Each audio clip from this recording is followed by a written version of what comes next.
আসসালামু আলাইকুম। সবাইকে আপনার টিচিং একাডেমি থেকে স্বাগত।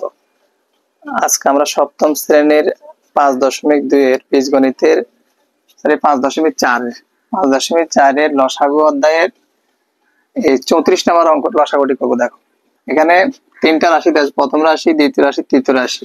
তৃতীয় রাশি থেকে আমরা লসাগু বের করবো। দেখো প্রথম রাশি বলা হয়েছে a square minus 7a plus 12। এটাকে আমরা মিডল টার্ম করবো। দেখো মিডল টার্ম করে নিয়ম হলো যোগ বিয়োগ করলে মাঝখানেরটা হবে, গুণ করলে হবে প্রথমটা আসে, সেটা গুণফলের সমান। তাহলে a স্কয়ার মাইনাস আমরা যদি করি 4a মাইনাস 3a প্লাস 12, অর্থাৎ 4টা a আর 3টায় যোগ করলে 7টা a, 3 4 12, a আর a গুণ করলে a স্কয়ার। এখান থেকে a যদি কমন নিয়ে থাকে a আর a কাটা থাকে 4 মাইনাস 3 কমন নিয়ে থাকে a minus a plus a minus 12 ভাগ 3 করলে আসে 4, 3 4 12। এখন a মাইনাস 4 দুইটার একটা, এখানে a মাইনাস 3, a মাইনাস 4 দুইটার একটা, a মাইনাস 3। দ্বিতীয় রাশি আছে a square plus a minus 20। a কে ভাঙাবো, a বানাবো, আবার 20 a স্কয়ার বানাবো। a square minus 5a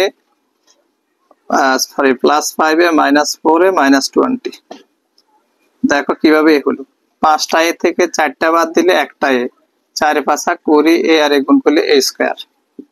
a যদি কমনই থাকে a প্লাস 5 মাইনাস 4 কমনই থাকে a plus minus minus a plus 5, অর্থাৎ 20 ভাগ 4 করলে 5 আসে। a মাইনাস a প্লাস 5 দুইটার একটা, আর এখানে আছে a মাইনাস 4। দ্বিতীয় রাশি শেষ। তৃতীয় রাশি আছে a square plus 2a minus 15। a square আমরা 2a বানাবো, 15 বানাবো। দেখো plus 3a minus a square plus 5a minus 3a minus 15 করবো। 5টা a থেকে 3টা বাদ দিলে 2টা a, 3 5 15, a আর a গুণ করলে a স্কয়ার। a যদি একটা কমনই থাকে a plus 5 minus 3 minus minus a plus 3 যদি কমন a প্লাস 15 ভাগ 3 করলে 15 কত, 3 5 15, 5 হবে। এখানে মানে দেখা যাবে না, এদিক থেকে লিখি।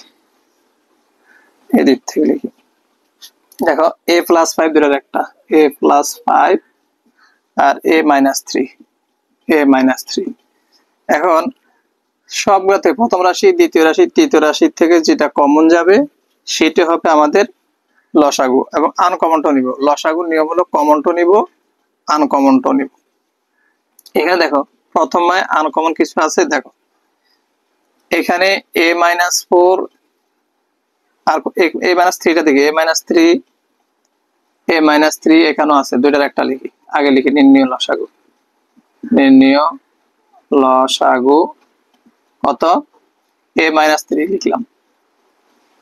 আচ্ছা, এবার আছে a মাইনাস 4, এখানে একটা, এখানে একটা, এই জায়গায় নাই, তাহলে a মাইনাস 4। এরপরে আমাদের a প্লাস 5 দুই জায়গা থেকে একটা থাকবে, a প্লাস 5। তারা পাশাপাশি লিখতে পারবো, আমি দেখা যাবে না তাই আমরা নিচে লিখতেছি। দেখো তিনটার ভিতরে কমন যেগুলো আছে কমনটা নিলাম এবং আনকমনটা নিলাম। দেখো কমন 3 a মাইনাস 3 দুইটার একটা, a মাইনাস 4 দুইটার একটা, a প্লাস 5 দুইটার একটা। তাইলে আমাদের একটা জিনিস খেয়াল করো, এই জায়গায় a square minus 7a plus 12, a থেকে আসছে a মাইনাস 4 a মাইনাস 3, এখানে কিন্তু a মাইনাস 4 a মাইনাস 3 কিন্তু আছে। দেখো এই দুইটা জিনিস যদি আমরা গুণ করি, দেখো এটা আর এটা যদি গুণ করি তাহলে কিন্তু এটা আসে। দেখো আর a square minus 7a plus 12 থেকে কিন্তু আমরা এটা পাইছি, অর্থাৎ a minus 3 a minus 4 a minus 3 a minus 4, এটা যে জিনিস এটা একই জিনিস, এটা সমান। তাহলে আমরা এখানে লিখবো, এখানে a মাইনাস এই দুইটা গুণ করলে আমাদের আসে, আচ্ছা আগে এটা লিখি, a প্লাস 5টা আগে লিখে ফেলি। a প্লাস 5 এখানে থাকে a square minus 7a plus 12, এটা ঠিক আছে। এখানে দেখো এই দুইটা গুণ করলে এটা আসে আলটিমেটলি, কিন্তু এখানে দেখো এইখান থেকে a square minus 7a plus 12 থেকে এটা আসছে a মাইনাস 4 a মাইনাস 3, সেটা আমরা লিখছি a মাইনাস 3 a মাইনাস 4। তাহলে এই দুইটা গুণ করলে এটা আসে আর এটা এক্সট্রা, এটা হবে আমাদের নির্ণেয় লসাগু। আশা করি বুঝতে পারছো, তোমরা তুলে ফেলো।